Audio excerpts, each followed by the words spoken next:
Yeah, we're live. As you can see, the great blue background for WESTECH Performance.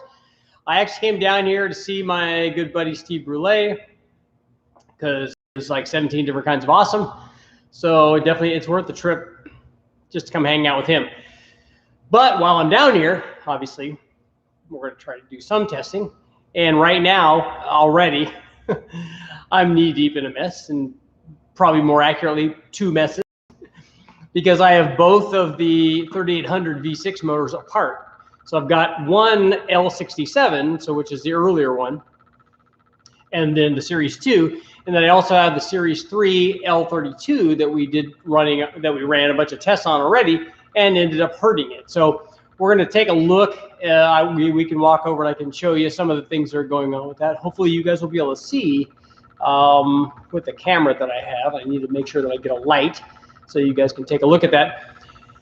I did find some scuffs or some, and we knew this when we had taken the head off last time on the L32, that one of the cylinders the wall is pretty rough. I was hoping it would just seal enough for what we were doing, but that's not the case.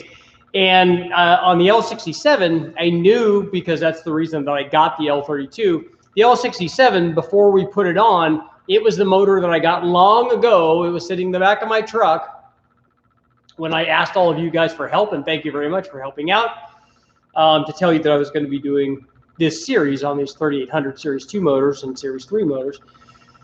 But as it turned out, before we put it on the dyno, I did some compression tests on it and some leak down tests, and it was not good. And after now taking because I took the heads off of both of them, and on the L32 we had taken the cam out and taken the pan off and stuff. But on the L67, we took the heads off, and we can see now that they're basically all leaking. Well, not all of them. 4 out of the 6 are leaking pretty bad. So if we put fluid in them, I just poured gas in them. That's kind of how I check it. You can also use alcohol or something. But we put that in there, and they're at the very minimum, they're going to need a valve job. And more than likely what we saw on the L32 heads when we took that apart, because that one also had problems. It's pretty common on these supercharged motors. You know, the valves can get burned, especially the exhaust valves. You can sink the seats and have to put new seats in. And that's what we had to do on the heads that we put on the L32. And they work good. The thing made decent power. Honestly, I think that L32 may have been down on power from what it should have been, I think. So what I'll do is, the reason I have both of them apart, is we're going to take the good heads that we had redone, the L32 heads, put them on the L67, and as luck would have it, the head gaskets are still good. So yes, I am going to reuse the head gaskets that we previously used on the L32. We're going to put the L32 heads on the L67, make a little, Series 2, Series 3 hybrid. We will also put the matching L32 intake manifold on there as well, so that we can put the, Gen 5 Eaton M90. It might be an interesting test, because we can do that with these heads, is we can run the L67 intake and blower and series, what is it, Gen 2 blower? No, series Gen 5. I don't know, whatever the early 67 is, L67 blower is. It's not a Gen 5 blower, so it's not supposed to be as powerful. So we'll see. One of them obviously has a bigger opening and a different size throttle body and stuff. And I think what I'm going to do when we do this testing is I'm going to take, because I now have multiple L67 blowers and multiple L32 blowers, and I think on one of the L32 blowers, what I'm going to do is just cut the snout off, so that I can then weld on a flange to put a really big throttle body on it. Not just like a 75 or an 85. I mean, like a 105. I also have a 125, but that's probably more airflow than that little blower needs. But if I do that, that should help the flow rate of the blower quite a bit. The other thing I'm going to do that I haven't done, we'll probably do this maybe tomorrow, is I want to order a couple more pulleys for it. I want to order I think I have a 3-inch. On the other blower, we have a 3.2 and a 3.4. And then I want to get I think we have a 3.0. So I'm going to go all the way down and get a 2.6 or a 2.5, even if we have to machine the snout a little bit, I'm not going to machine it, I'm going to grind it. So we'll make the will make the pulley fit. So we can really spin this thing up. The other thing that I want to run, so all the testing I think with the 3800, unless it goes really smoothly, because it'll be a lot, we have to run the L67 with the L32 blower. We'll run it with a stock camshaft, and then we'll put our comp cam that we've already done as an upgrade on the L32. We know that that picked up quite a bit of power, and we were making somewhere in the 380 horsepower range with, I can't remember what pulley that was. I think it was a 3.2 pulley and the comp cam. So it'd be interesting to see where we are with this hybrid motor with the camshaft, and then we can put more pulley on it because we have at least a 3-inch pulley. And then if I'm able to cut the snout and put something bigger on it, or grind it, or whatever we have to do just to put some kind of bigger throttle body on it, I will do that. I also would like to run water meth on it with the supercharger, and we will run, obviously we'll run E85 on all of this because it's supercharged, and you know, there's no intercooler, so you should run E85. The nice thing is that when we take a look at the L32, the pistons look, you know, shiny and new. It looks like we had water meth injection on there because that cleans up the tops of the pistons off really nicely. The other thing I'm considering, and let me know in the comments what you guys think, on the L67 that I have, should I take the pistons out and gap the rings? Or should, I mean, I should if we're going to run lots of boost with them, especially if we're ultimately going to add a turbo, which is kind of what I want to do. I want to put an NA intake manifold on it and just run the turbo. And run it NA only, just so we can see what's going on there also, but then put the turbo on it with an NA intake manifold and run the boost up. And obviously, ideally, putting more ring gap in, or at least checking what's there right now would be a good idea. But I think a lot of guys are going to want to know, how far can we go with essentially the way that it came from the factory, assuming these are, neither one of them look like they've been rebuilt. So if we can get away with what we can get away with the way that it is, you know, with a, I can't call these unopened motors because we've opened them already. But as long as we don't change whatever the ring gap was from the wrecking yard, I think it's a good indication on what we can get away with. Plus, the thing that steers me in that direction is not that I don't want to take it apart. I mean, the head's already off of it, so it's really easy for me to pop the pan off and push the pistons out. That takes no time at all because we've already done that with the other L32 motor. That's very easy. It's simple, but the thing that steers me in the direction of leaving it in there is with the L32, we've already run a turbo blowing into the blower as a compound deal and already have made 450, 60, 70 horsepower, whatever it was, and at a very high boost load.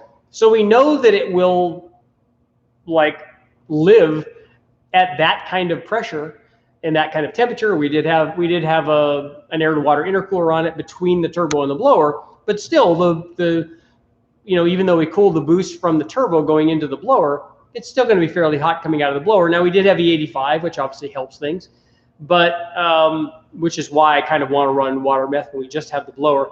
The nice thing with just having the blower on there, when we had put the pulley on there and turned the boost up before we put the camshaft in, when we put the camshaft in, it had a dramatic effect on the boost. It dropped the boost quite a bit, which is what you want. You want the power to go up and the boost to go down. Now it will be interesting to see with charge temperature, because we want to monitor that when we run water meth going into the throttle body before the blower. It'll be interesting to see what effect that has on charge temperature, and obviously what effect it has ultimately on power. Now, if I still have this motor on the dyno, another test that I can do is that I've wanted to run a fuel temperature test as well. So that could be kind of cool, especially on a fuel injected motor where the pressure is fairly high.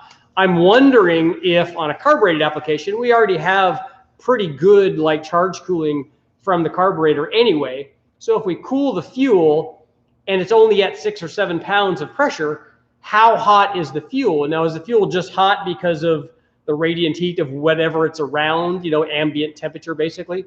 Or is it getting hot from pressure? And if that's the case, if we have 50 or 60 pounds, is the fuel getting even hotter? And so then, therefore, on fuel injected motor, will we see even greater gains from cooling the fuel than we would on a carbureted application? So it's interesting to see. The carbureted stuff has more time for charge cooling because it's introduced basically at the throttle blade of the manifold, you know, at the top. And these port injected motors like this L32 or L67, it's injected right at the port. So it doesn't have enough time for lots of cooling to take place. And maybe it will be more effective if we cool it there. We already have the 85, which we know is cooling it. So there's lots of cool stuff going on here and lots of cool testing that we definitely need to do. It would be interesting. I almost think doing a fuel temperature test, it would be good also to do it on gasoline and not just E85. I'd like to try it on multiple different fuels to find out if it's more effective on one kind than the other. Like maybe if we can get if we can cool the fuel down by, I don't know, let's pick a number, 50 or 60 degrees. Maybe with fuel, we'll get better charge cooling from that change than we would from E85 because it's already super cooling anyway. So, you know, again, lots of cool stuff to consider. Let me know if there are other tests that you guys would like to see on the L32 and on the L67, things that I can do while I'm, you know, I can't really, while the motor's on the dyno, I can't take the blower off and port the blower because I think that that's going to take too long. And I don't like to, that would have to be done ahead of time. So that's why I would want to cut the snout off and put a bigger, and just weld on another flange. And I don't know about disassembling the blower and porting the case, porting the discharge, basically changing the port timing maybe a little bit, or just improving the flow. I can't really take the heads off and port them either while the engine's on the dyno because again, it's just way too time consuming, and it doesn't make sense to have the very valuable dyno time, have the motor be down for that long while we're doing something else. So it has to be something that's fairly quick, like a cam change or a rocker change. I do wish I had one 1.9 rocker so we could see what just that test is, so we could see just how much power that is worth versus a camshaft. Because given the amount of power that we gain from the camshaft, when we see changes like that, it's usually a fairly good indication, and also the reverse is true. It's a good indication that I think we might get a change from a change in power from a rocker ratio change. It's not going to be anywhere near what we see from a camshaft, but it could help. So that also would be interesting. The other thing that I'm thinking about doing, and this might be a possibility, is if I can go to the wrecking yard and get a naturally aspirated version of either one of these Series 2 or Series 3 motors, if I can do a top swap on a higher compression NA motor. That's fairly common, and I think guys would really want to see what happens if we took the NA version of that motor and then put what is done is they'll put the supercharged heads and intake manifold and blower assembly and all that on there and be able to run that on the higher compression NA short block. And then especially if we had, a decent sized camshaft in there. One of the things I want to do coming up is we definitely want to put more camshaft in it. And I definitely want to test ported heads. I don't have that right now. I don't have the ability to do that right now. But I do want to, and I want to put, if we can get some good ported heads. Eric, are you listening? I'm going to see if I can convince him maybe or somebody to port some heads for me. I may even take a whack at, because I have these L67 heads that are leaking, I might take a shot at one of the ports and just see what I can do. Maybe just by doing a bowl blend or a gasket match or something, and just see, maybe good things will happen just from me getting lucky. The thing that I don't know is I'm not super confident on what I should do to the short turn radius, because that seems to be a critical element in head porting. And since I'm not really a head porter, that's why I tried on a set of heads that I honestly don't care about. The other option is to take those L67 heads, and if anybody knows if the L67 head flows less than the L32 head, please let me know in the comments if that's the case, because I'm considering what heads I should do for, ultimately we want to do a big bang on one of these. So we want to have the stock, block, crank, rods, pistons with ring gap, and then I think I would almost want to resurface the head on one of these if we're going to run lots of boost, like if we're going to run 30 pounds or something like that from the turbo. We want to run it and make sure that the head gasket is going to seal. The other thing I want to do is I don't want to run it with these basically factory replacement head gaskets. And we definitely want to do it with head studs, which I don't have. So I need to, do a little more prep and get head studs and get Cometic head gaskets. And I also, if we're going to do the Big Bang one, I want to do that after we run a series of intake manifold tests, because we definitely want to run the intake manifolds. I want to run the different NA manifolds and see how they perform, so I can pick the right one for what a guy would do when he puts a turbo on. I don't think we need to build a custom one, but we can choose from what's available there. And especially if there's one where we can run, more engine speed, which is what we want to do. And then with the Big Bang, we would, on our TC1 boost controller, what we would do is we would correlate the boost with RPM so that we don't run a ton of torque on it. We want to get this thing, like I would want a 224 or 228 or even a 230 at 50 on the intake side camshaft, so we can get this thing making peak power at, let's say, 64 or 6500 at least, and then get it to make peak boost up there where we see a fairly big number. But we need the right intake manifold for that. We need more cam timing than we have currently, and we need a rise and boost curve, which would definitely help things. So let's take a look. Let's walk over and take a look at some of the motors, and I can show you some of the things that were going on with the 32, and show you what I've been testing, because I've been running. You can see from over here. So this is one of the L67 cylinder heads. And what I've been doing is, we'll take a walk. This is the L32 intake manifold. This is the L67 short block, all torn down. This is the L32. And what I'm going to do is I'm going to take the camera off, and I'm going to see if you guys can see. Point you over this way so you guys can take a look at that. I'm going to see if you guys can see the scuffing on the walls here. I'm going to try to get a light for you.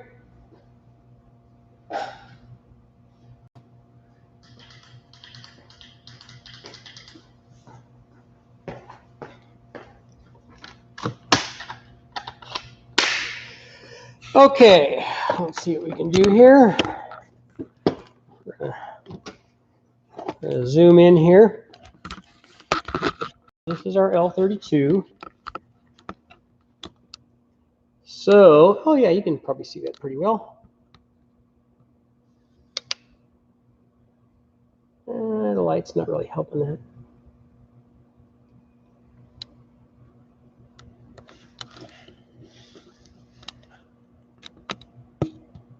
So can you see all that mess?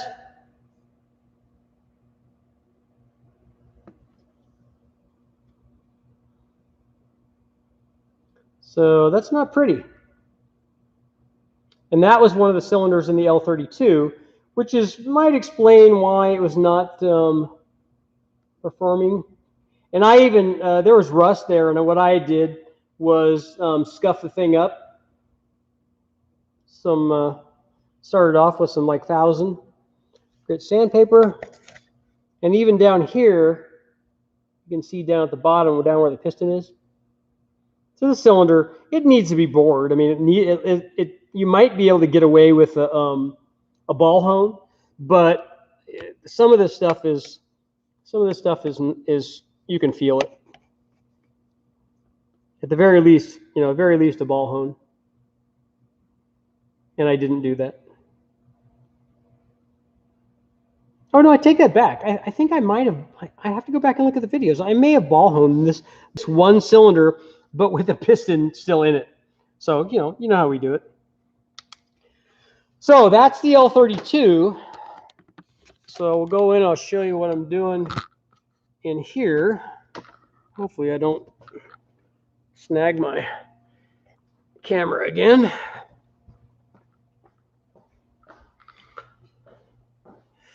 So these are the cylinder heads, and what I'm doing is we're doing some razor blade rebuilds on this thing. You can see I've got the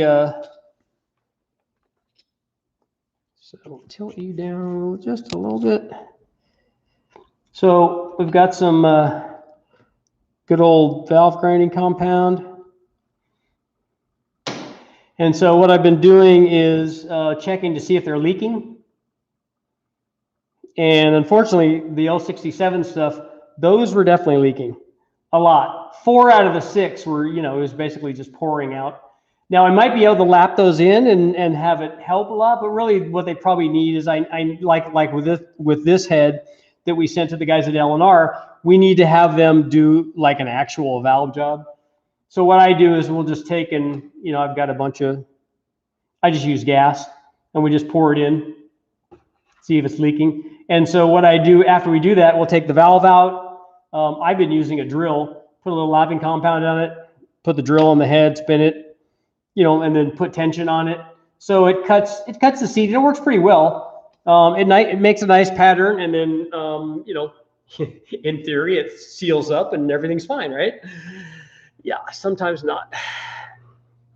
So this is our L32 blower, and you can see it's got, this is the one that we ran last. I think that was a 3.2. And our other blower, which is not here,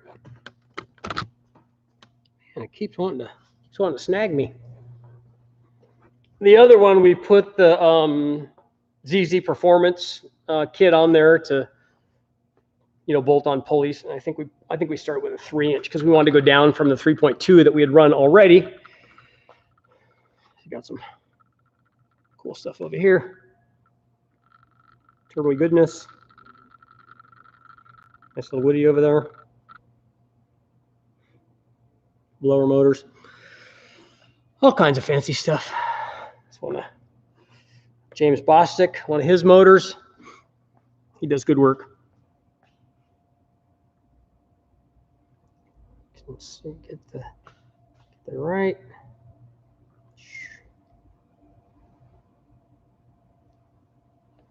I wanted to zoom in on that. Those valve covers.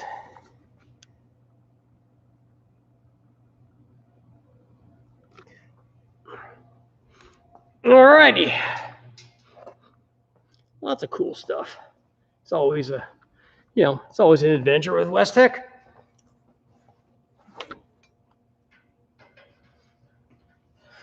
So a couple of other cool things happened. I talked to Andy from Rock and Roll. Let's see. What is it? What is Andy's? He has a. I might be doing some Pontiac stuff. Is the end result? He's putting together both a. I think he's at least got one 400, and he might have 2 of them. So we'll get to put together like a stockish 400 or a stock 400, and then we'll do some mods to it. You know, we'll do intake manifold and carburetor and camshaft, and you might have another one where he's porting the head and stuff. And so that will be cool to do a Pontiac, because I haven't done, the only Pontiac I've done is a customer of WESTECH that was here doing testing. So that will kind of be cool. The other thing that he has is, in fact, as a matter of fact, he has a couple of them. And that is a Gen 7 big block Chevy, so the 8.1 liter. He does these for boat applications and basically rebuilds them and puts, you know, better internals in there and stuff, forged internals and stuff, but with a stock camshaft and the stock head and stuff and the stock intake manifold. And so we're going to run one of those on the dyno, and then we're going to run like an upgraded version. So either a ported stock head and a carbureted intake. So we'll do some testing on the 8.1. Probably not go crazy with it, and I don't know if we'll run, you know, boost with it. He said a lot of guys are running in the boats and that they run those motors in. That a lot of guys run. They have a ProCharger kit for it. So maybe we'll do something like that. Obviously, it'd be easy to put a turbo on there, because you know you should put a turbo on everything, right? So that would be good. So we got Pontiac and the 8.1. So definitely 2 other guys' things, which would be very cool. The other thing I'm working on is and I got to talk to Bostic today about it. was the 375 horse L78 396, and that will be good because I've never run one of those. I've never run a 396, and I've never run the reproduction L78, so that will be cool. The question for me is, that motor was simultaneously rated at 425 horsepower in the 1965 Corvette and 375 horsepower after 65 in everything else, because they introduced the 427, which was also 425 horsepower, and that was in the Corvette, and they did not allow that 427 to be installed in Chevelles, the midsize stuff in Chevelles and Camaros and stuff. And so they had the 396, and they couldn't have that rated at 425 horsepower to match the Corvette motor. You know, the Corvette has to be the king. So there was a lot of, you know, marketing shenanigans and stuff going on. The interesting thing is, though, and here's something to think about, and this is why I'm so excited about this test, and why I'm pretty sure that 396 is going to make more than it's rated at. They usually do, the way that we run them on the engine dyno anyway, but it should give us a fairly good idea. My train of thought is this: the 375 horse 396 and the 425 horse 396, which we know is just a marketing rating. It has nothing to do with it, because everything about those motors is exactly the same. The compression is the same, the camshaft's the same, the cylinder head's the same, the intake manifold might be a little different, but if anything, on the Corvette, it's a lower profile version than it is on the Chevelle and the Camaro and on other versions that motor was actually in. So everything, it's the same motor, and it's rated at different power levels. But here's the thing to think about. If you look at the 427 Corvette, the 425 horse 427, or the LS6 Chevelle, the 454 version of this motor, same compression, same camshaft, same cylinder head, both rec port, you know, 219 valve kind of things, same dual plane intake, same carburetor, same exhaust. So all of these other motors managed to make 425 horsepower rated on the 427 and 450 or 460 horsepower. I think it's 450 in the Chevelle, and I don't think that they ever actually offered that motor in 1970 in the Corvette, and then they offered it in 71 as an LS6, I think, if I remember right. Same stuff. So we know that stuff is able to make those kinds of elevated power numbers on these other bigger motors. So it makes sense logically that if the heads and the cam and the intake manifold and the compression will all support this higher power level on these bigger motors, it would be very easy for a 396, for instance, to at least make 1 horsepower per cubic inch. Not 375, at least 396, and honestly, probably more, because the later 396 was actually a 402 because it was 30 over in 1970. So it should at least make that much, and I guarantee you that it will make at least 400. We know that it will do that, and probably more. The other cool test is to test the stock exhaust manifolds versus headers, because headers make a huge difference on a big block Chevy, way more than I've seen on LS motors or small blocks or Fords or those kinds of things. Headers always help, but on the big block, it's like a ton. So when guys put headers on them, they make a lot. And I know that when I made the statement that they didn't offer the 427 in the Camaro or the Chevelle, they did from the dealership, the Copo, the central office production order stuff, Yanko and Baldwin Motion and Nicky probably, those guys all did, but it was they bought L72 motors, Corvette motors, production motors, and then put them in. Chevrolet never offered that. So it will be interesting. I'm really excited about it, even though it's not, you know, it's not the highest horsepower big block ever. It's not an L88. It's not a ZL1.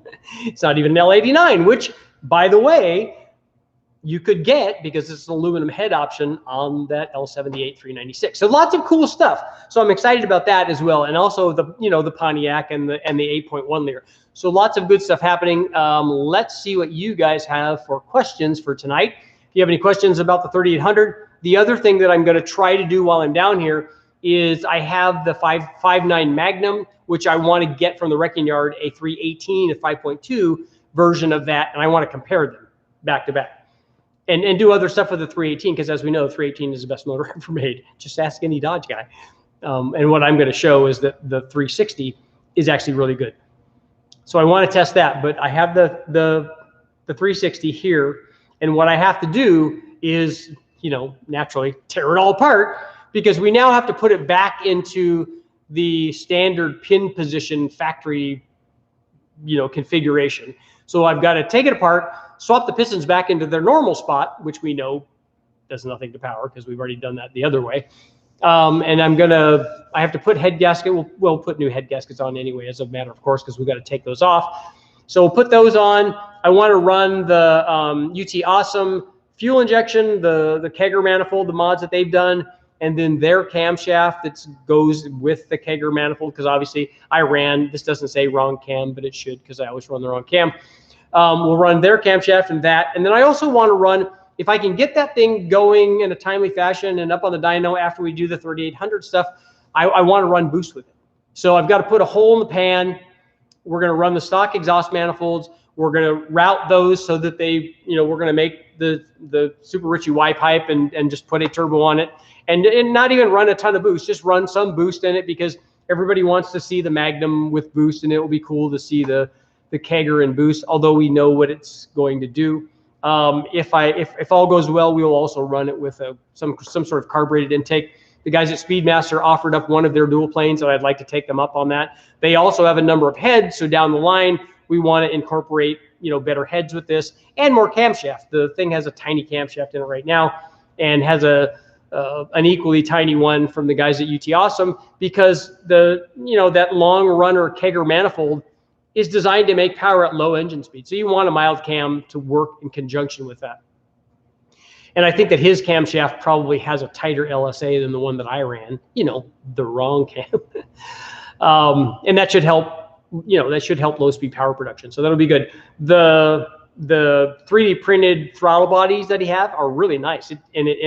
We tested the manifold by itself for Engine Masters, the kegger mod manifold, and then the throttle body, and then the throttle body was actually worth power too. So I want to see what are the things that actually make the power. Did the shortening the runner do it?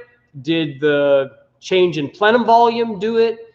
Did just the throttle body do it? You know, we need to dissect it to find out which things are the most important. Maybe they all add a little bit individually, which would be good. And then, but maybe if you just hog it out and put a big throttle body on it, maybe that's the answer. Just leave the stock manifold. I'm a little bit skeptical on that one, on what exactly a change in plenum volume does. Haven't done Kegladon.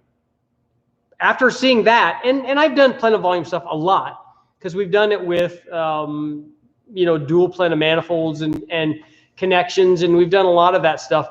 And I haven't ever seen plenum volume making a big effect.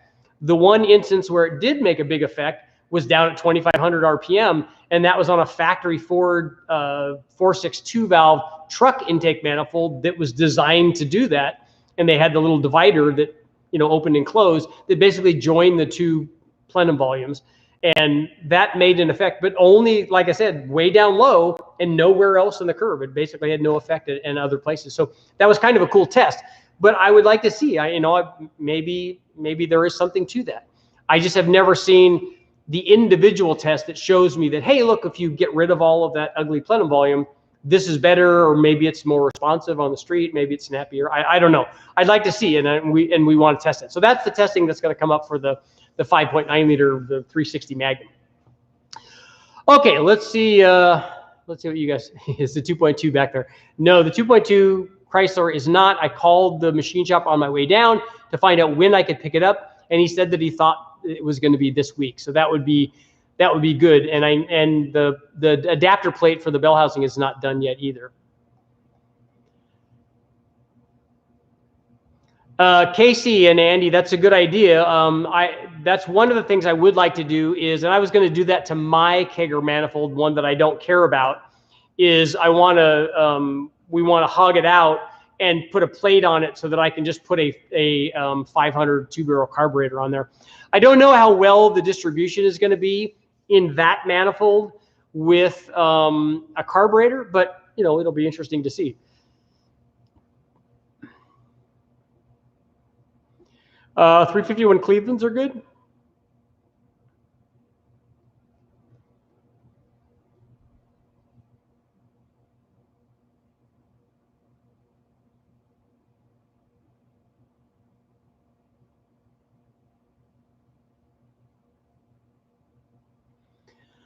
There's no dumb questions. Racing. Does a plenum right before the turbo on the turbine side help or work? So you want an expansion chamber after the turbo? I'm worried about the cracked Magnum heads. We don't know that these are cracked, although they might be.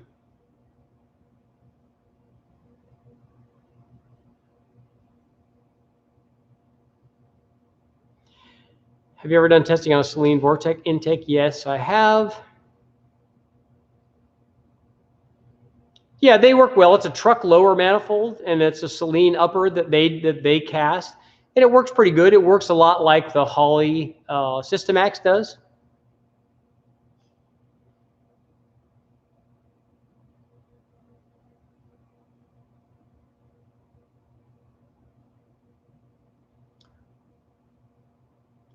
Mike, who is they that says the AFRs are better than the TFS heads?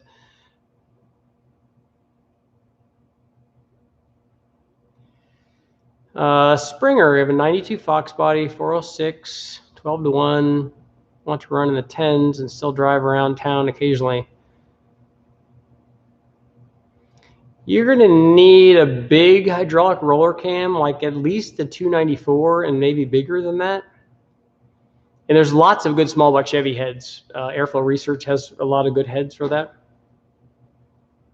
Noodles is in the house.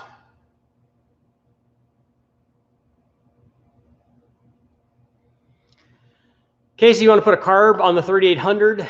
I've seen people adapt that, and that's kind of interesting. I might could try that. Aaron, ported Speedmaster small Mopar heads. Are those the iron ones or the aluminum ones? More 351 Windsor action. I agree. Yep, Richard's back at WESTECH.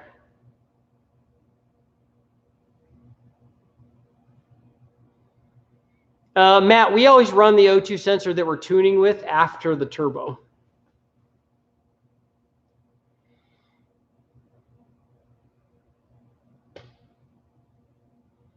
Oh, the plenum turbo is before the turbo. So a big plenum before the turbo?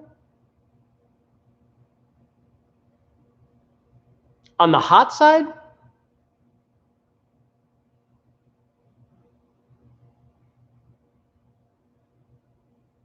I don't think you're going to see power from that. But I don't think you're going to see a big loss from that either.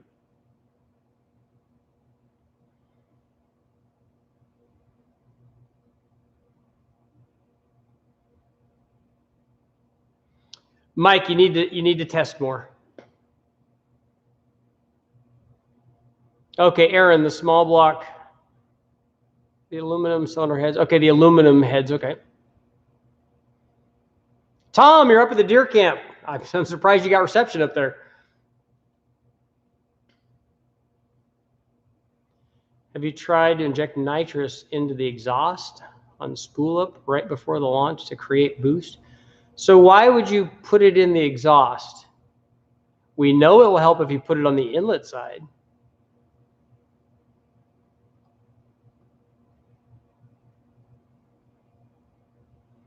What compression ratio should I run on a turbo LQ4 on pump gas?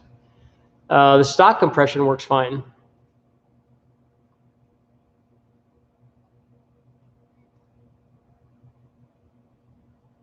Yeah, Saul, that's a good combination.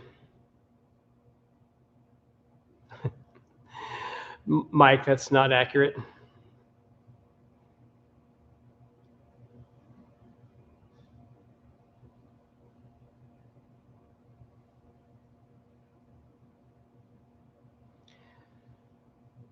Yeah, I haven't seen the Engine Masters episode yet because I don't have whatever paywall thing is. I'll have to wait till it comes out on TV.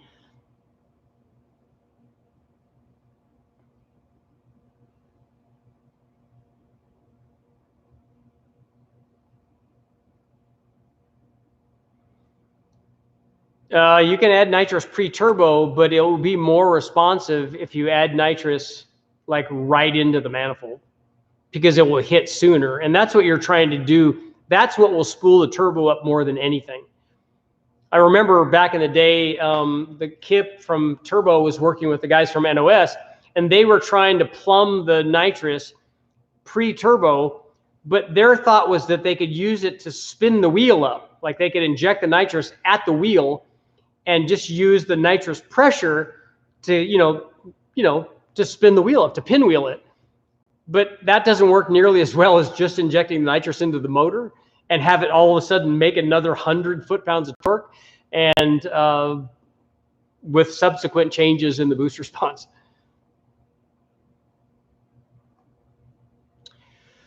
Richard, can manifolds be flipped on a 96 350 Vortec? I don't know about fitment of the stuff that's around that, but the small block Chevy can be flipped like upside down, because we've done that a lot.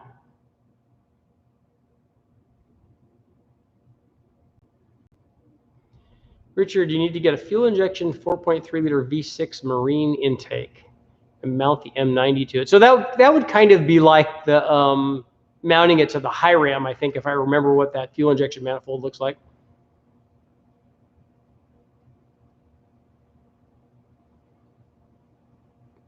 I've run lots of back-to-back tests against a variety of different trick flow heads, Mike, and airflow research heads. And I like both of the people there, and I like all the stuff that they do. But I know what they do, and I know what specific things do. You can't say all AFR is better than all TFS, because they're not. When I tested the trick flow R head against an airflow research head, the trick flow R head was a lot better. And then early on, when we tested the airflow research heads like on the Fords versus the trick flow heads, the airflow research heads were better. But then trick flow upped their game, and their CNC stuff that they did on the small block Ford were actually better than airflow research. And then airflow research redid their heads. And so it depends on where you're talking about in the development of each one of those. And also it depends on what the development that you're talking about on which engine family it is. So there's a lot of stuff going on there that's not an absolute statement like that.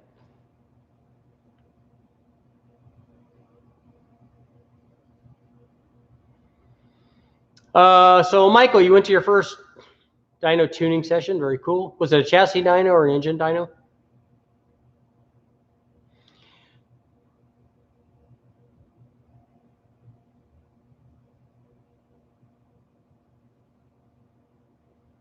So what are the numbers for the L67? There's lots of videos up on the L32. There's older videos up on testing that I did on an L67, not on this one. I'm sure that let's see, that was back in 2001 or 2002 or something. Yeah, the L67 and L32, 3800 Series 2 and Series 3 V6 stuff.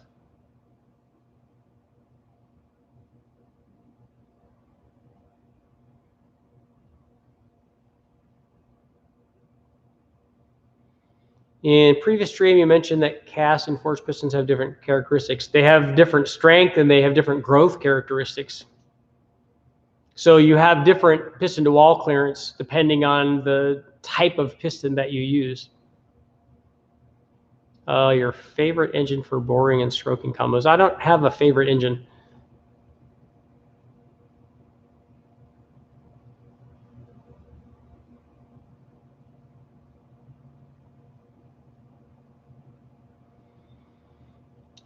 Rick, if you have Speedmaster small block Chevy heads on a 383, I'm assuming that that's what you're talking about, unless you're talking about a 383 Mopar, in which I don't know anything about the Mopar heads. But if it's a small block Chevy head, we like to upgrade the valves in those, and also in the valve job on those is not ideal, and also the springs.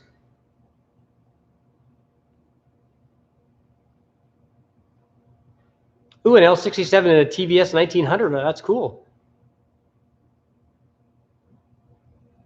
Oh, you're putting on your you're putting a TVS on the L67. That'll be a good upgrade. I did a Kenny Bell way back on the L67, and it helped power out a lot.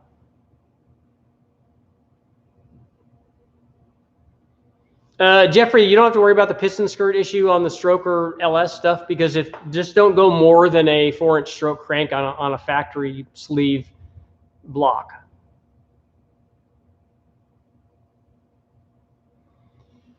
Any plans on running a North Star? I don't have any right now. I should. I mean, it would be fun, but I have a lot of other things that have to happen before that. Tommy, you're not late. I don't have any big block Ford. I've never even run boost on a big block Ford that I can remember. We may have done it on the chassis dyno with the guys from Kenny Bell, maybe. But otherwise, I've not run a big block Ford with boost here, and I want to.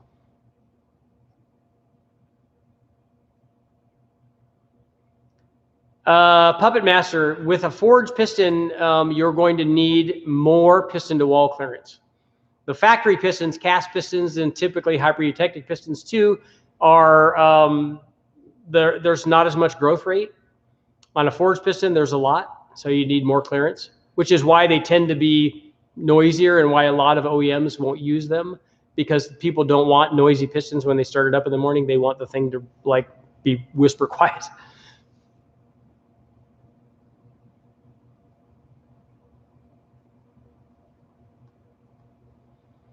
Matt, those GT35 82s will support like 1,000 horsepower and should do that on a 6.0 because they have enough hot side flow, I think.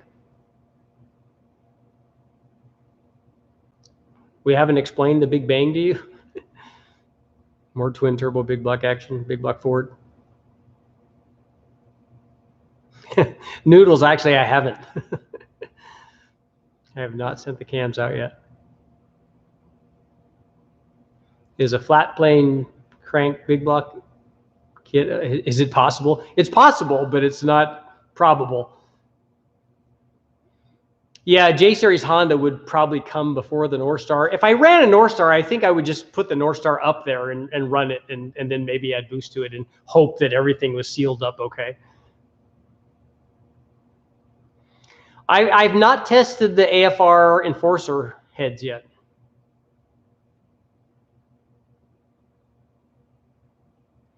Yeah, Andy, and that's true. The different forged piston is a generic term. There are different types of forgings that have different growth rates, even among the forged versions. But when you deal with the manufacturer, they'll let you know what the piston to wall clearance should be. Dennis, the truck Norris cam from Brian Tooley Racing is only available for LS stuff right now.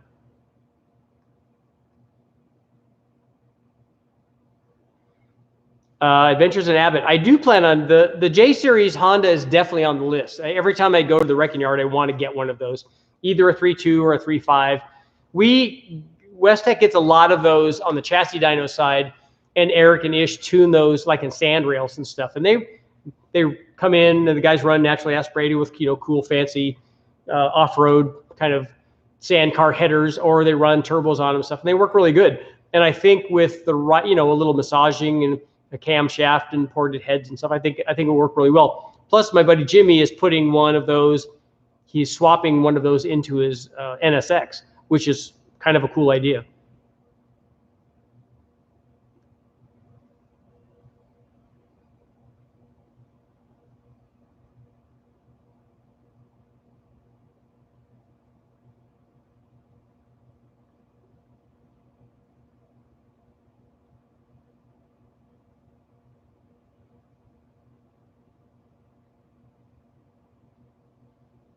You make 1,000 wheel horsepower before getting cap lock on a big block Ford with stock main caps and ARP studs.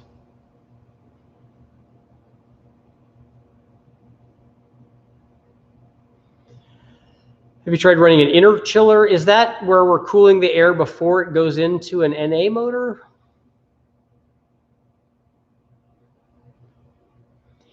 Daniel, I don't know anything about that 1,000 horsepower 632 crate motor. I haven't even looked at the specs. I haven't even done a rundown on what all is involved there. So I don't know really anything about it. I don't know what the cam specs are. I don't know what the compression is. I don't know any of those. So I can't make a comment on how good the heads are or not. I haven't seen any flow numbers for them.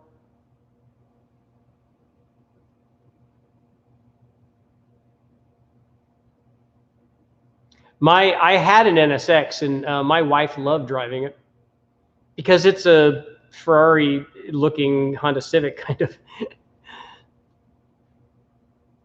I used to call that. It was a Japanese Ferrari, and that's exactly what they were going after. And I think that they succeeded, except that they needed more power.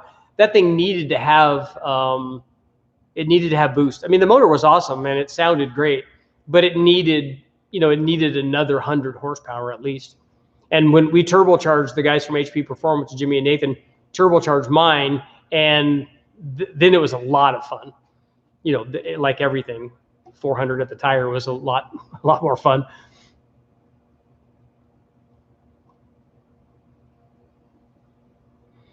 And the cool thing about like his deal with Jimmy's deal is he's stepping up in displacement. You go from a 3-liter on the early ones to a 3.2 or even a 3.5.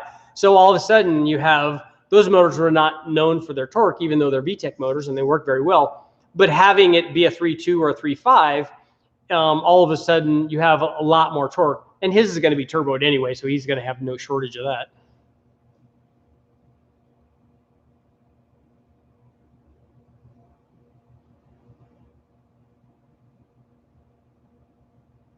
Yeah, the NSXs are worth money. I wish I still had mine.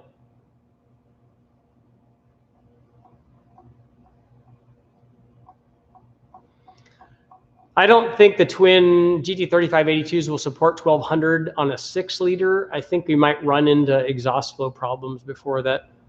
Maybe, I don't know. Maybe it would be interesting to see. Cooling the air through the AC condenser. Yeah, I'm not going to get involved in that. I know that the factory Dodge guys are doing that, but that's a lot of work on the engine dyno to do that. We could just do that with ice water. Yeah, 3.7. But the problem with the 3.7 is we're not going to find that. That's not going to be nearly as readily available. Lots and lots of 3.2s. Probably occasionally we see a 3.5, but I've never seen a 3.7.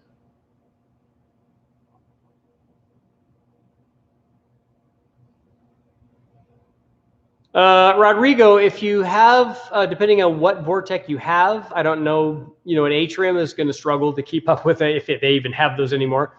An A-trim would struggle to keep up with a 408, and so would a B-trim. Although we made almost 600, I think, with a B-trim at one time. The one you'd most likely to find would be an S-trim, and that's enough blower to support a 408.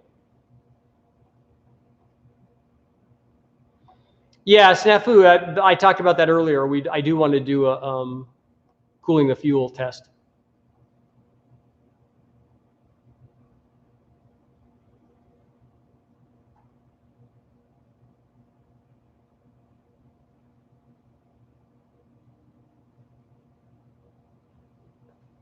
Yeah, the Boosted Boys NSX with the K series in it is kind of cool, and it shows you can make lots and lots of power.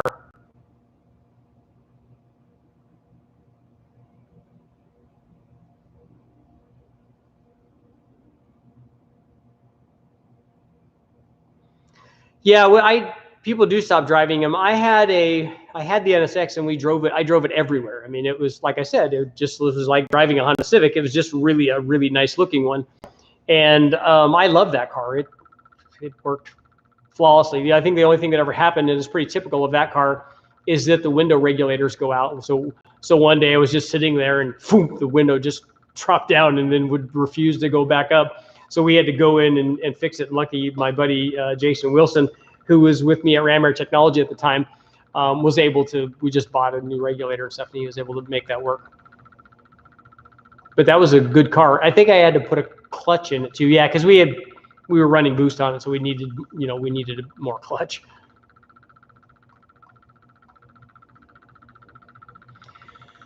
I was talking to so Dick's Country wants to know about the Slant 6. That's ready to go back together. And again, it's just a matter of time. I might take one of the motors home with me, maybe the Slant 6 or the Cadillac, and get it back together so that it would be ready to test when I come back down with it. Because I can put those together up at my house, and I don't need WESTECH to do that. We just need them to do the dyno testing. I can tell you that Dulcich just ran a cool intake manifold test. As a matter of fact, let's walk over here and I'll show you that. I'll show you one of the intakes that he ran on the Slant 6, because we got Slant 6 fans in the house, and everybody should be a Slant.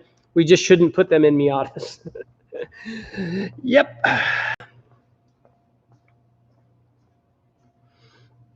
Okay, so let's take a look at this. This is a slant 6. Pretty cool. Fancy valve cover. Dulcich gets all the great stuff. And Aussie speed. Aussie speed is awesome. Awesomeness. Real long runner Aussie speed manifold.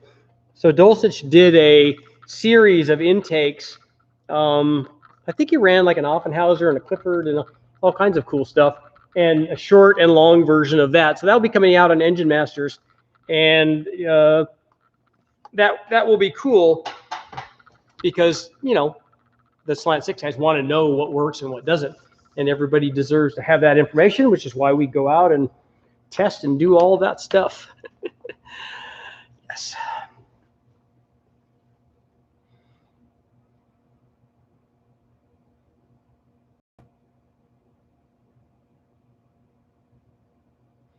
Yards in Wisconsin are little with 3.5s.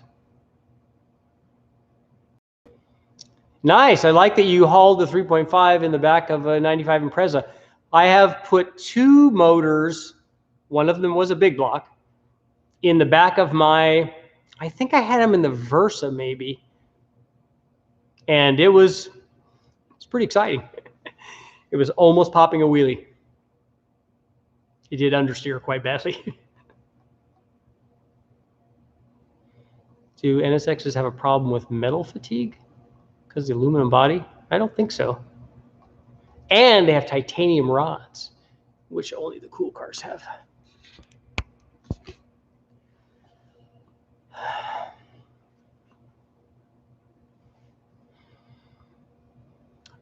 Take a look at the Ty wants to know if twin 45s would be really laggy on a 5.3. Yes, they will. Twin 45s would definitely be laggy on a 5.3.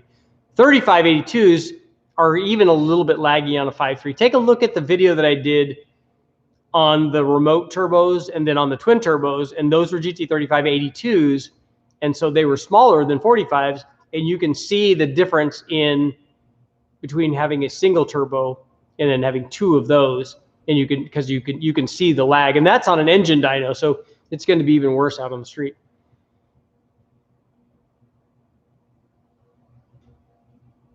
Nothing wrong with the Slant 6 and the Miata.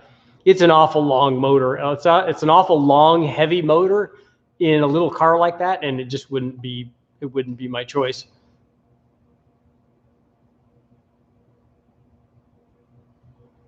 It definitely is unique.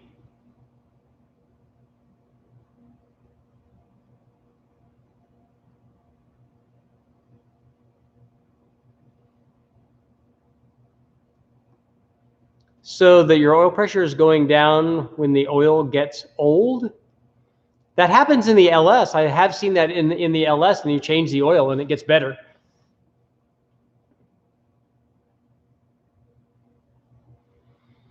Clayton, cool. I'm glad you got it.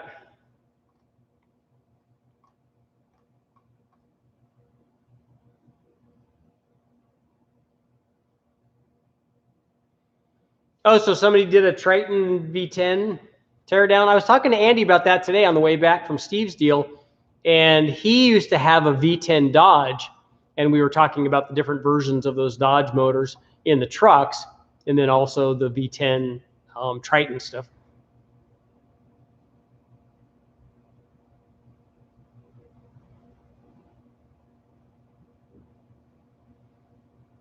Oh, cool. A Fiero with the 3800. That's a really common swap, and it works pretty well. 45 DCOEs on a Slant 6. That would be good. I've seen those kinds of manifolds. The Ghost Cam works. I think I've tested that.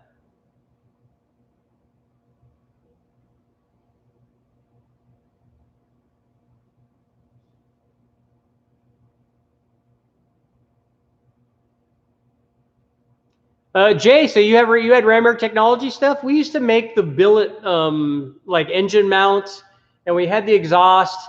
We had sway bars. We had strut tower braces. We had cold air intakes. Obviously, you know, pulleys and the snouts replacements, and then we did ported M90 housings back then. I tested a few motors here on the engine dyno with, I think we tested ported heads.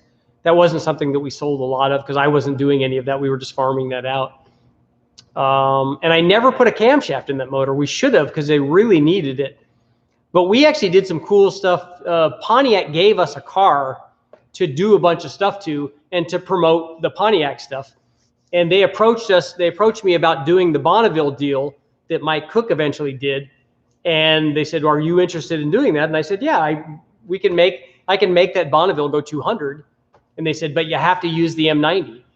And I said, well, you won't do that then. That won't happen. They're like, what do you mean? It's a blower. Just spin it up, make more power. I said, that's not what happens.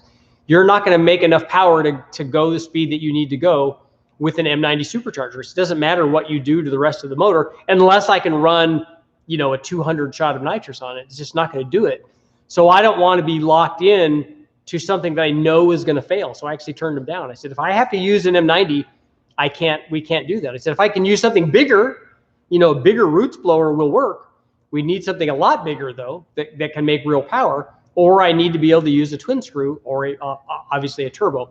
But the Pontiac gave us the car. Well, they let us use it for a long time. And so we made a lot of cool stuff, and I might still have some of this. We did a coilover setup for it. We did camber caster plates. We did, and then Bernie Van Hammond is the guy that did all this fabrication stuff for us. We did big brakes on it. So we did some kind of cool stuff. The one thing that we didn't have when I was doing it is we didn't have access to programming. So we used to recalibrate the mass air meters, and I just found out by accident. So we had stage 1 and stage 2 mass air meters because this was before they came out with the Series 3 stuff and before they had the Gen 5 blower when we were doing this.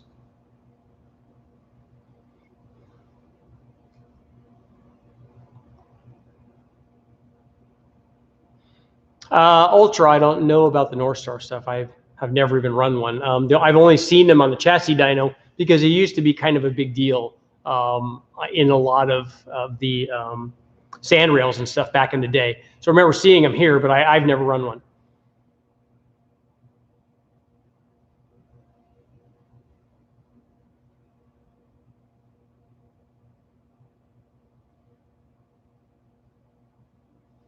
Stock Coyote chems are really meaty. Stock Coyote chems are actually mild. But VVT helps you, you know, you can make the camshaft, like you can make a factory OE camshaft because you have VVT. You can either make it slightly bigger and then tune the bottom part of that, or go the other way, make it mild and then tune the top part of that. And you can effectively improve the dynamic range of the camshaft. But cams and Coyotes make a big power change because we've done that test.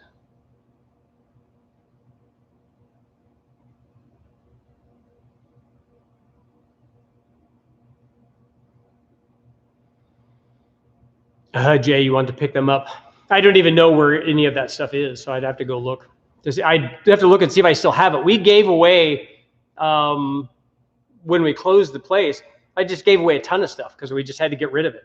So I gave away a couple of motors that we had that we were using, that we were testing with. We obviously gave that car back to Pontiac, and the guy that set the deal up wanted the car back with all of the stuff on it. I said, this is a car they were going to crush. I said, why would we give you the car back with big brakes and strut tower braces and the blower upgrade and all the stuff that we put on it if you guys are just going to crush it? I said, why? If it's just going to be crushed, let's just put it back to stock and crush a stock car and not ruin all these other performance parts. And what I think was going to happen is that they were going to disappear off that car into his garage before the car went back to Pontiac. So that didn't happen. Ultra, thank you very much.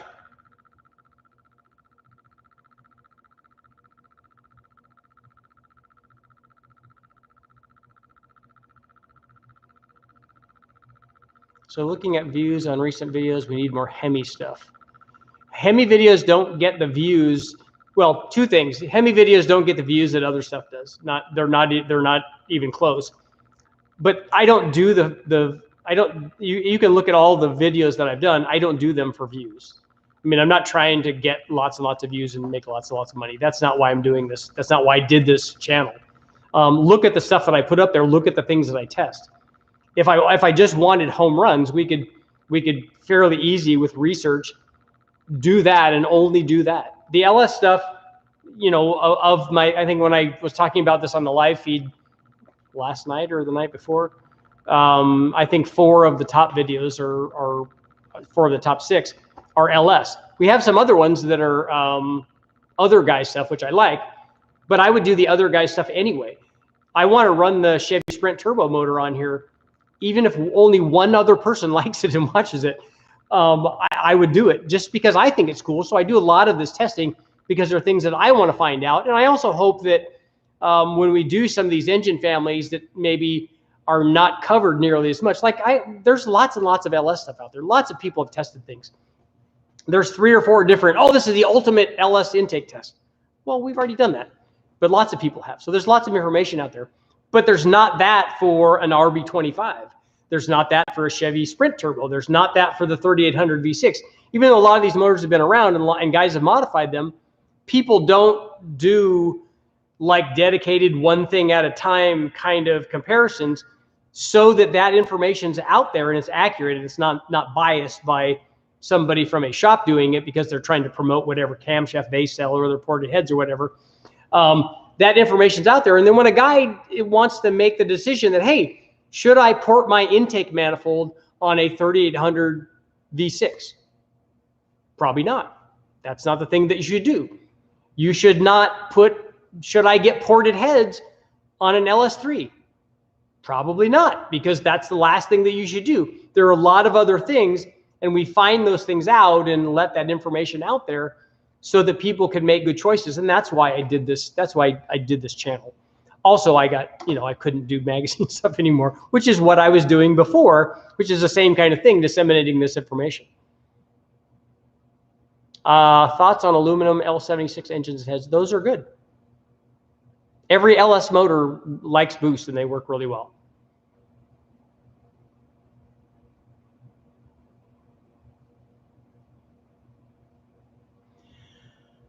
I still didn't hear anything about gasket matching.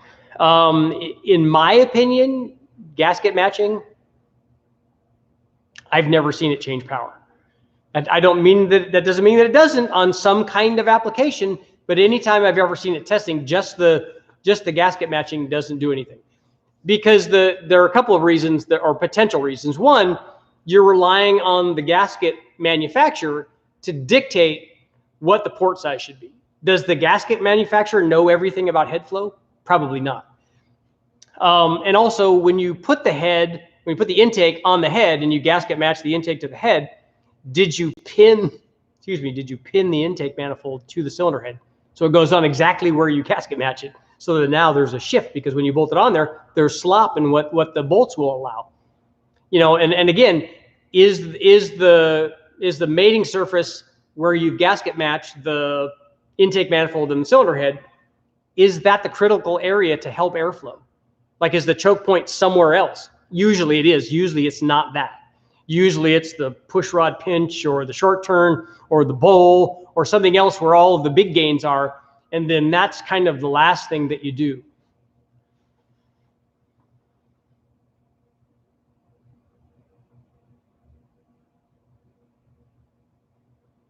Dennis, the GT45 Turbo will work with the 350 Vortec with a torque cam. Yes. I don't know who you're getting your cam from, but usually whoever you get your cam from, they have matching springs available.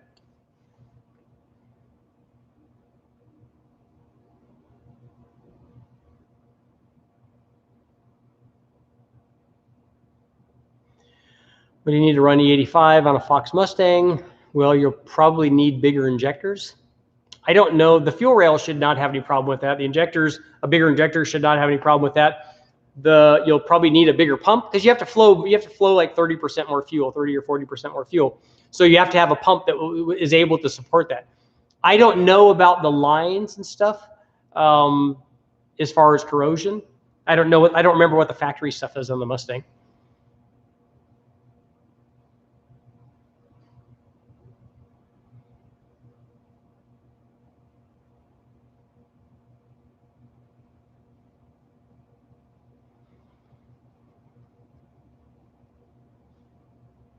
I can, like when we've run we have run rec port in big block Chevy intake manifolds on oval port heads. We've run rec, well, I don't remember if I run a rec port on a peanut port. I know we've run a big oval port intake manifold on a peanut port head, and that's a big mismatch. And guess what? It still works.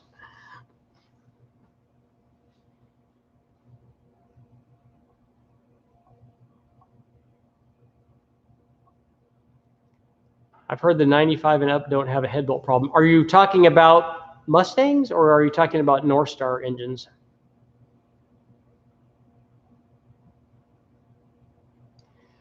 I don't have these dinosaur shirts for sale, but I will though.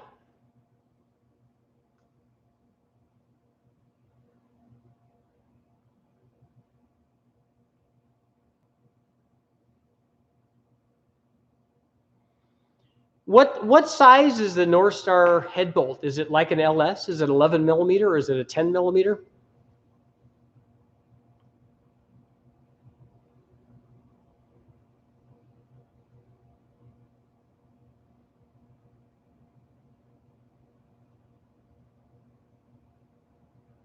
You port match the CVCC and it wouldn't run?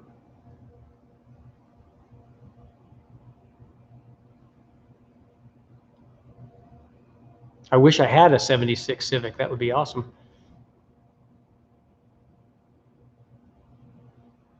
Yeah, the new Corvette engine is impressive. I was talking to a couple of guys at the thing today about that. Oh, Tony Mamos, who we talked at length about that motor. It's an impressive deal.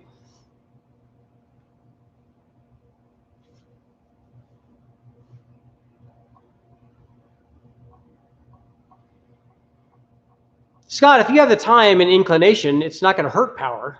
So it could be the same or better.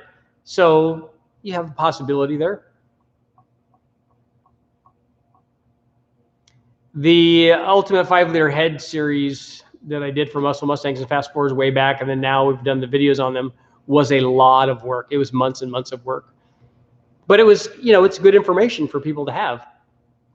Same thing with all of the cylinder heads that I ran for the LS stuff, which I swore after doing the Mustang one, I'm never doing this again. And they're like, you know what you should do? Just test all the LS heads. Yeah, that's a really good idea. And then you're like, oh yeah, this is what it's like.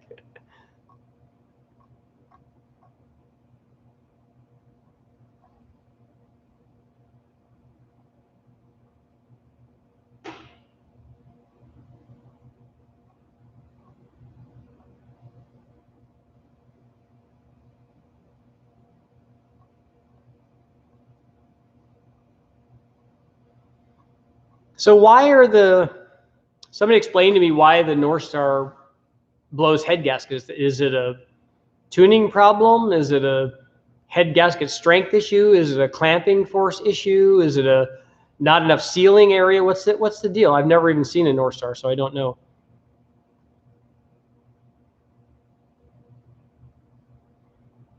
So the head studs pull out of the... First of all, do they make head studs for North Stars? Because that's what I would use. I wouldn't use a bolt. Bolts are not the way to go.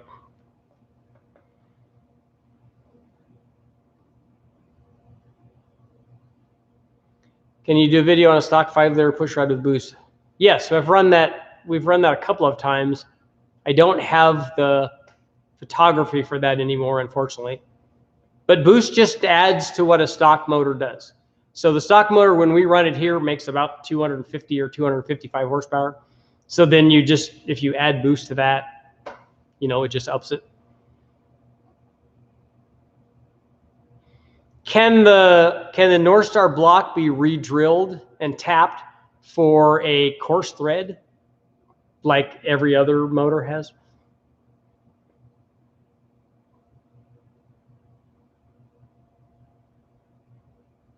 Yeah, I'm not going to O-ring the block on a. I would rather not go get the motor if I have to do that. O-ringing block isn't going to be the cure if the problem is if the problem are the threads in the block. That's not what you want to do. You should be able to, if it has a thread problem, if you can drill and tap it for a coarse thread, use head studs, put an MLS gasket on it, and then it should not have any problem.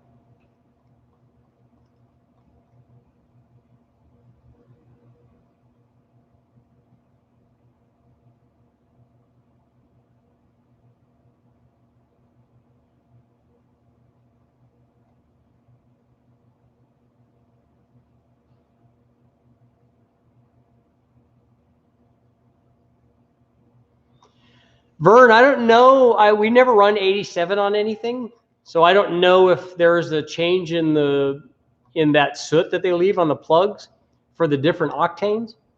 I wish I could answer that. I don't remember. I think I've maybe only ever run 87 on one thing on here because it was such low compression and it made good power, and we thought, we can run this thing on 87, and we did that. But I didn't check the plugs after that.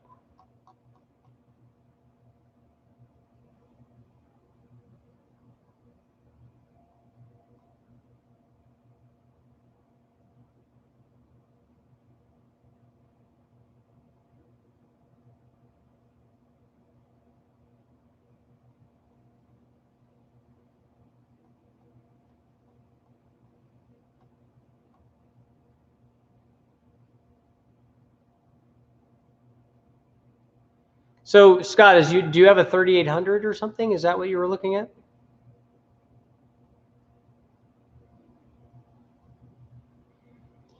Roy, you do not want to do that. You do not want to upgrade the bolt hole size on a 5-liter, because the bolt, a 7/16 head stud will hold any amount of boost that you can run on that, because what's going to distort is the deck of the block. And if you add 1/2-inch head studs, the distortion is going to be even worse. So do not drill and tap the block, a factory production 5-liter block, for 1/2-inch head studs. That's going to do nothing, because you have to drill the head out unless it's an aftermarket head and you have it's already done for 1/2-inch, but you don't need that. You can run 1,000,000 pounds of boost with a 7/16 head stud on a 5-liter, or more than the block will take.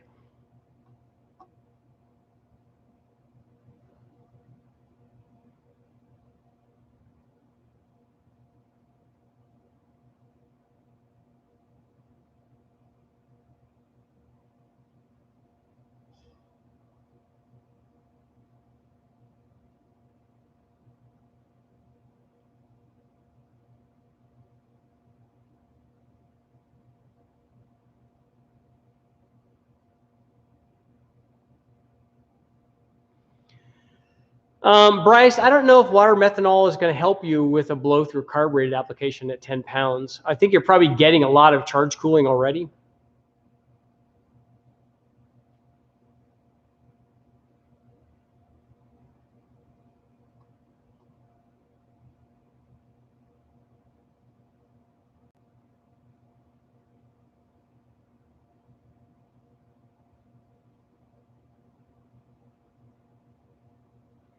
Everybody's hot on the North Star engines.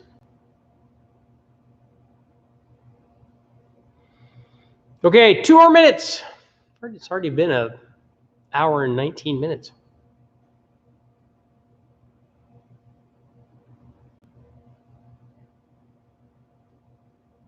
Yeah, you don't need larger head studs. If you're thinking you need more head stud, just put I don't know if they make a CA625 head stud for a Ford like they do for the LS, but it's not a head stud problem.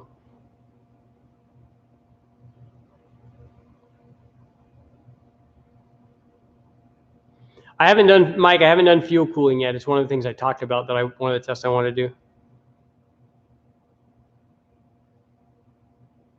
A draw through carburetor. I watched a video on that, and it looks kind of cool, and that should actually help, especially if I did it, I would want to do an E85 carburetor, because I would want to run it on E85, and that would help with charge cooling. I mean, you could do it on gas, but I wouldn't want to run because I think we would lose power ultimately on race gas compared to E85.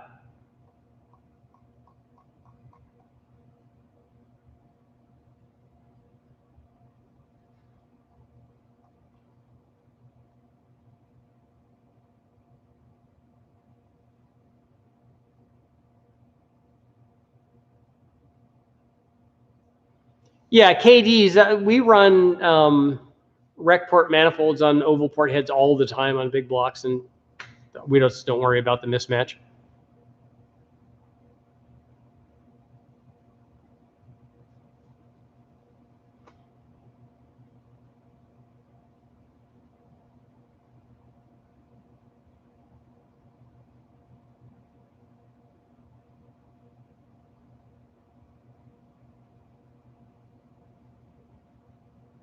So hot mess, what is the transfer medium temperature? What are we talking about? How cold does it get?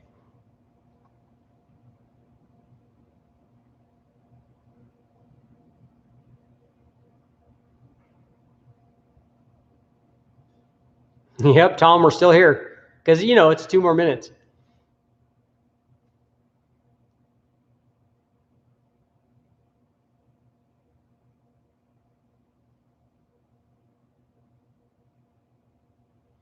Yeah, Sean, I think Mahovitz's motor runs at 9,800 or something.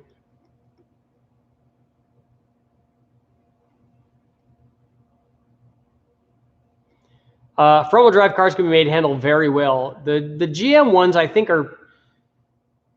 I would say that they're probably strut cars, and not like a Honda, which has like a front-wheel drive Honda. We race and they can handle very, very well. But it would depend on which front driver you're talking about.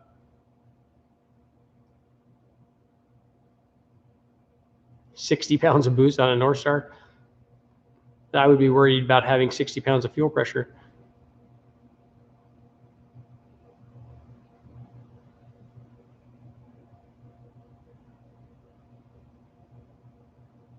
Yeah, I did see the Leroy teardown. Yeah, boost is okay on a 400, on a 440.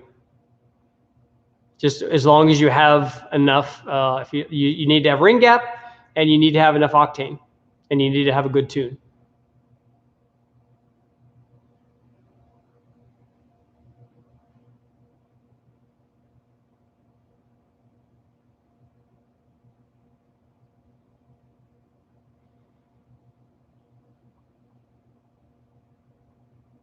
Yep, they bent all of them. Well, almost all of them.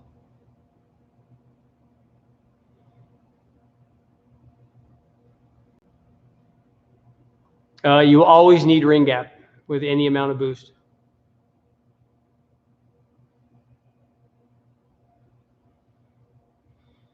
Good fellows, what cam do you need? Yeah, I don't need to look up an Olds Achieva. I drove one of those. I raced it. They're great cars and they handle really well.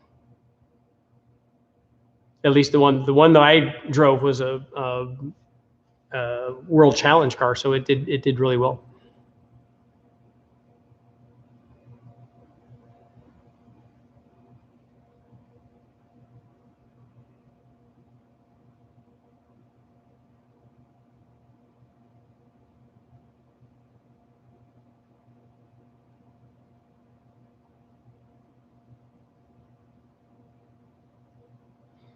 So here's okay, and I have to get going, but here's the one final question I want you guys to think about.